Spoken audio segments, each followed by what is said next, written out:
E-commerce looks quite simple. Find a product that people want, source it on Alibaba, private label it, ship it, and start selling on Amazon and on your web shop. But if it really was that simple, everyone would have an e-commerce business. But unfortunately, it's not how it works. Because when you start selling your product, that's when competitors will show up selling the exact same product. Those competitors will offer it cheaper because they're okay with a smaller margin, and the only way to keep selling is lowering your price. This is what we call the race to the bottom, and soon your e-commerce business will be over. Let me start from the beginning. I'm a die-hard capitalist. Capitalism is the best system in the world because it pushed billions of people out of poverty, and it still does today. Capitalism is the main reason why people come up with new inventions. Thanks to this, our average life is actually way better than the life of the richest person 100 years ago. That being said, capitalism can also be shitty. In my opinion, capitalism is only good when it creates a win-win situation for everybody. You might think what all of this has to do with e-commerce, but in my opinion, it's like the base layer of your business. You want to embrace cool capitalism, and by simply finding a random product on Alibaba and dumping it into the market, you're not practicing it. So let me be clear, simply importing products from overseas and selling them in the West will not guarantee success. Every year there's tons of products being disposed because it's not selling. And why it's not selling? Because the client doesn't need it. And because somebody saw a YouTube video on how to start an e-commerce business, followed that exact process, thinking they were gonna make bank by simply importing a random product from overseas. So they follow the advice and they go on Alibaba where they find some products that's not being sold yet. They import it, they try to sell it, but surprise,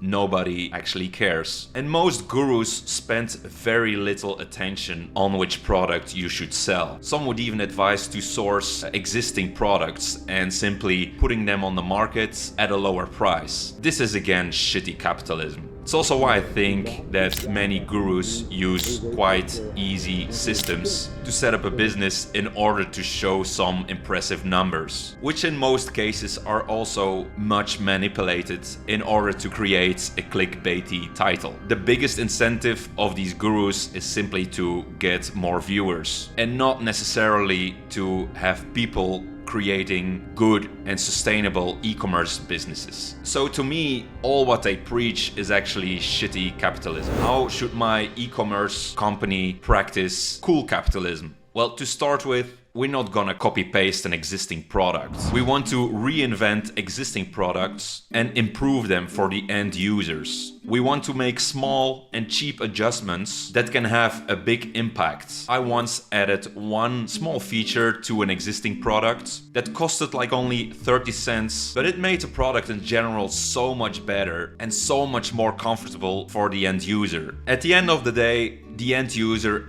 had a better product, and I'm still selling this same product for my original price. By doing this, we make the clients happy, we're able to charge more money, and we'll stay in business. If everybody who sees this video now will start a company tomorrow, simply by improving existing products, we will have a better world tomorrow. Product improvement is way more powerful than just throwing more crappy products on the market. So this is mainly a mindset. You don't have to start selling new products, just improve what's already there. But how do you know how to improve those products? Well, I already made a video about that, and there's tons of free resources. There's Amazon reviews, there's blogs, there's Facebook groups, there's Instagram channels. Everywhere people might share their experience and their opinions about the products they're using, which in the end might lead to some ideas for us. You should also activate your producer brain and start thinking about every product you hold in your hands. How could you make this product potentially better? In general, you will have to incorporate